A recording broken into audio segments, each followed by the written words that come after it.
Ultimate Martial Divine King, episode 82. Untuk melihat video selengkapnya, sahabat bisa kunjungi playlist yang telah Sabta Novel sediakan.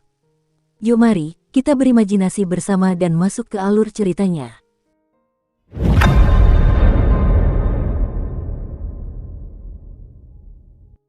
Plaza di depan Nebula Pavilion. Chu Hen tersenyum tipis sambil menatap Mu Feng di sampingnya. Wajah Mu Feng dipenuhi depresi, dan tubuhnya tertutup debu. Orang tua bau ini, telinganya sangat tajam. Sebelumnya, ketika mereka mencari Penatua Ying di Pavilion Nebula untuk mengumpulkan poin bintang baru dan menukarnya dengan sumber daya, setelah Mu Feng menukar pil akumulasi mendalam, ia bergumam dengan suara seperti nyamuk tepat saat hendak meninggalkan pintu masuk utama. Orang tua aneh, kalau kau mau pakai peti mati, kau harusnya yang pakai duluan. Tak lama kemudian, terdengar jeritan kesakitan, dan Mu Feng langsung terpental keluar dari dalam. Ia jatuh terlentang dengan postur anjing pemakan kotoran. Apakah kau akan rugi jika bicara sedikit saja? Chu Hen menjawab dengan marah sekaligus geli. Apa itu akan membunuhku? Mu Feng juga sangat tertekan. Ia memutar matanya dan tertawa sinis. Hehe, orang tua Bao, beraninya kau menendangku. Bilang pada putrimu untuk berhati-hati dalam perjalanan pulang, dan suatu hari nanti aku akan memberimu cucu. Melihat usia tetua Ying, putrinya setidaknya berusia 40 atau 50 tahun, jawab Chu Hen acuh tak acuh. Mu Feng melotot, dan senyum di wajahnya langsung membeku. Kamu sangat kepo, Feng yang tampan ini hanya suka ini, bukan? Kakak senior Chu Hen. Pada saat yang sama, Li Huiye dan Zhou Lu telah keluar dari Pavilion Nebula. Apakah semuanya sudah selesai? Tanya Chu Hen. Ya, kakak senior Zhou Lu menerima pil tulang esensi. Aku tidak punya cukup poin bintang, jadi aku akan menyimpannya untuk saat ini. Kalau sudah terkumpul cukup, aku akan kembali untuk menukarkannya, jawab Li Huiye. Chu Hen mengangguk, kalau begitu, ayo pergi. Adik Chu Hen, sesuatu yang buruk telah terjadi. Tepat saat mereka hendak kembali, seorang pria berusia sekitar 18 tahun bergegas berlari ke arah mereka. Orang ini tidak lain adalah Gu Qing, yang menerimanya pada hari pertamanya di akademi. Kakak senior Gu Qing, kenapa kau terburu-buru? Chu Hen tersenyum. Adik muda, Kaisar, orang-orang dari Provinsi Taifeng telah datang. Mereka mengatakan bahwa Anda telah membunuh Ren Chong, dan jika Prefektur Tensei tidak menyerahkan Anda, mereka tidak akan tinggal diam. Pergi dan sembunyi sekarang. Sialan, tak tahu malu sekali. Mu Feng melompat dan memarahi. Chu Hen mengerutkan kening dan bertanya dengan sungguh-sungguh, bagaimana situasinya sekarang? Banyak guru dan murid dari rumah bela diri angin kekaisaran telah datang. Sekarang, Guru Song Cheng sedang bermeditasi dengan mereka di lapangan 7 bintang. Saya khawatir Anda akan lewat dalam perjalanan pulang, jadi saya datang untuk memberitahu Anda agar tidak pergi. Mendengar ini, Li Huiye dan Zhou Lu tidak dapat menahan diri untuk sedikit berubah. Bajingan, perkumpulan bela diri angin kaisar ini terlalu kejam. Hidup dan mati di panggung bela diri sudah ditentukan oleh takdir, dan sekarang mereka datang untuk membuat masalah. Umpat Li Huiye, tatapan Chu Hen sedikit terfokus. Setelah berpikir sejenak, ia dengan tegas menuju ke arah tertentu. Sial, apa kau sudah bosan hidup? Kata Mu Feng, masalah ini bermula karena aku. Kalau aku tidak menyelesaikannya hari ini, akan ada yang kedua dan ketiga kalinya di masa depan. Kalau aku tidak bisa sembunyi, kenapa aku harus sembunyi dan jadi bahan tertawaan? Tentu saja, Chu Hen tahu bahwa Prefektur Tensei tidak akan menyerahkannya begitu saja. Kalau tidak, reputasi akademi akan tercoreng. Tentu saja, Chu Hen tahu bahwa Prefektur Tensei tidak akan menyerahkannya begitu saja. Jika tidak, reputasi akademi akan tercoreng. Jika Chu Hen bersembunyi dalam kegelapan dan tidak memperlihatkan dirinya, dia akan ditertawakan sebagai seorang pengecut. Plaza 7 Bintang. Pada saat ini, seluruh alun-alun berada dalam kekacauan. Situasi di alun-alun terbagi menjadi dua kubu. Kedua kubu saling berhadapan, dan suasananya gelisah dan bermusuhan. Song Chengli, jika kau tidak menyerahkan bajingan Chu Hen itu hari ini, Provinsi Taifeng tidak akan membiarkanmu lolos. Orang yang berbicara adalah seorang pria parubaya berusia 30-an atau 40-an. Wajahnya muram, dan ia memelototi Song Chengli dan kerumunan Prefektur Tensei di depannya. Ada hampir 100 orang di belakang pria parubaya itu.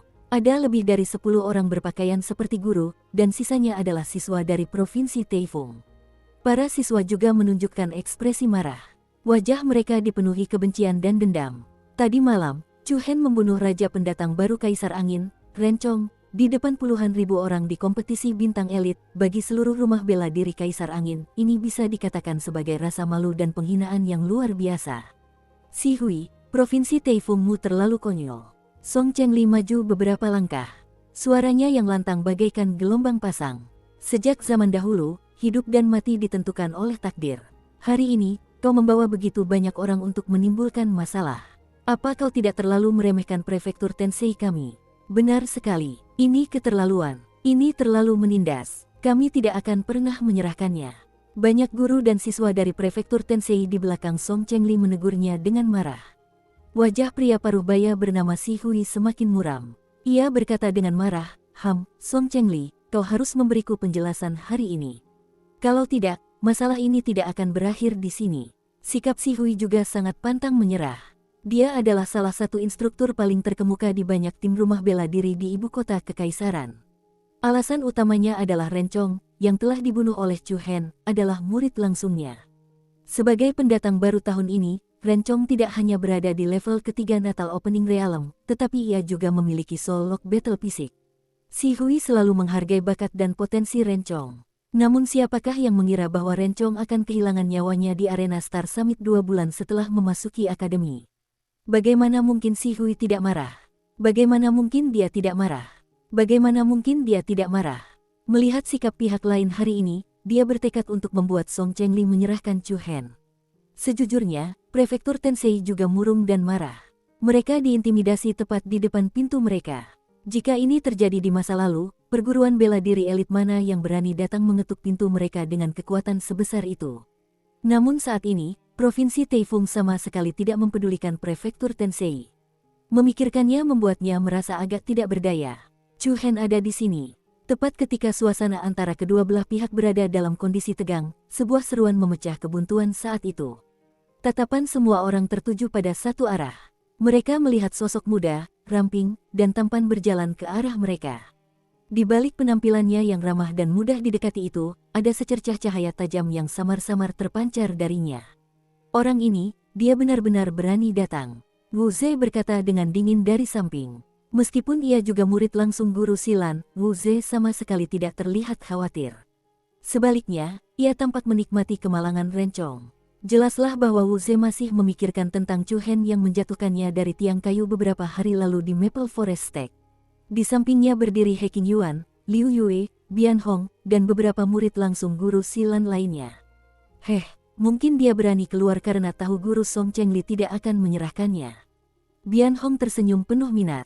He Qingyuan dan Liu Yue keduanya sedikit mengernyit. Sejujurnya, mereka berdua cukup mengagumi Chu Hen. Sekarang setelah mendengar seseorang di pihak mereka mengejeknya, mereka agak kesal. Dukung terus channel YouTube Sabta Novel. Melihat Chu Hen datang bersama Mu Feng, Li Huiye, dan Zhou Lu, Song Chengli mengerutkan kening dan memberi isyarat kepada Chu Hen untuk datang ke sisinya dengan matanya. Namun, Chu Hen tidak melakukannya. Tatapannya beralih kepada orang-orang Provinsi Taifung, dan ia berkata dengan nada yang tidak merendahkan atau sombong, "Aku, Chu Hen, di sini. Bolehkah aku bertanya mengapa kalian datang dari jauh?" Si Hui tertawa dingin, dan kilatan ganas melintas di matanya. "Kau Chu Hen, baiklah." Wuus. Sebelum ia selesai berbicara, sosok Si Hui bergerak, dan ia melesat dengan dahsyat. Vitalitas esensial yang melonjak menyerbu Chu Hen seperti air pasang. Aura dingin yang menusuk menekan bagai gunung, dan kekuatannya yang dahsyat membuat siapapun mustahil untuk bergerak. Ekspresi Song Chengli menjadi gelap, dan ia menerjang maju tanpa ragu. Cahaya suci keemasan yang menyilaukan bermekaran bagai matahari, dan angin kencang yang berhembus melukai wajah semua orang. Ledakan. Saat jaraknya kurang dari 2 meter dari Chu Hen, Song Chengli berhasil mencegat Si Hui dengan kecepatan kilat. Keduanya saling menyerang dengan ganas menggunakan telapak tangan, dan gelombang kejut meledak di alun-alun bagaikan badai petir. Energi kuintesential yang tersebar saling bertabrakan dengan liar, dan gelombang ki yang dahsyat menyapu debu dan dedaunan di tanah dengan kekuatan yang mampu menyapu bersih 1000 prajurit. Orang-orang di kedua sisi juga terguncang oleh gempa susulan dan mundur beberapa langkah. Si Hui, kamu benar-benar tidak tahu malu. Sebagai guru inti Provinsi Taifung, Anda bahkan menyerang murid baru di depan umum. Apa Anda hidup seperti anjing? Song Chengli berdiri di depan Chu Hen dan berteriak pada Si Hui sambil menunjuk ke arahnya. Setelah dimarahi, wajah Si Hui menjadi muram. Ia mengepalkan tinjunya dan berteriak dingin, nyawa ganti nyawa. Itu sudah sepantasnya. Bajingan ini membunuh muridku, jadi kenapa aku tidak boleh menyentuhnya? Song Chengli hendak memarahinya lagi, tetapi Chu Hen berbicara lebih dulu. Bolehkah aku bertanya, apakah ada aturan yang mengatakan membunuh tidak diperbolehkan di turnamen bintang? Anda, sesuai kesepakatan yang dibuat sebelum turnamen, tidak ada aturan khusus dalam turnamen bintang. Yang ada hanya pemenang dan pecundang. Karena tidak ada aturan yang melarang membunuh, lalu apa salahku? Chu Hen melangkah maju, matanya yang hitam pekat dan dalam berkilat tajam bak pisau. Ia berteriak sekali lagi pula, Rencong selalu berusaha membunuhku. Mungkinkah hanya dia yang bisa membunuhku, dan aku tak bisa membunuhnya? Izinkan saya bertanya kepada Anda, Provinsi Taifung, bagaimana Anda bisa membedakan yang benar dari yang salah dengan datang ke sini untuk menimbulkan masalah hari ini? Wow, terdengar tepuk tangan meriah dari Prefektur Tensei. Kau benar sekali, kakak senior Chu Hen. Hidup dan mati ditentukan oleh takdir di arena. Tidak ada aturan yang melarang membunuh. Setelah dimarahi Chu Hen, si Hui tak tahu harus membantah. Ia mengepalkan tinju dan menggertakkan giginya dengan marah. Namun, tepat pada saat ini, dari dalam kelompok rumah bela diri Kaisar Angin, seorang pemuda dengan kemampuan bela diri yang luar biasa keluar. Semua orang yang hadir terkejut, dan tanpa sadar tatapan mereka tertuju pada orang itu. Adik Chu Hen tidak hanya pintar, tetapi juga fasih. Aku sangat mengagumimu. Mereka yang memiliki kemampuan membunuh Rencong harus memiliki tingkat kultivasi yang tinggi. Nama saya Ren Wei, dan saya berharap bisa belajar satu atau dua hal dari adik Chu Hen. Saya harap adik Chu Hen bisa mengabulkan keinginan saya.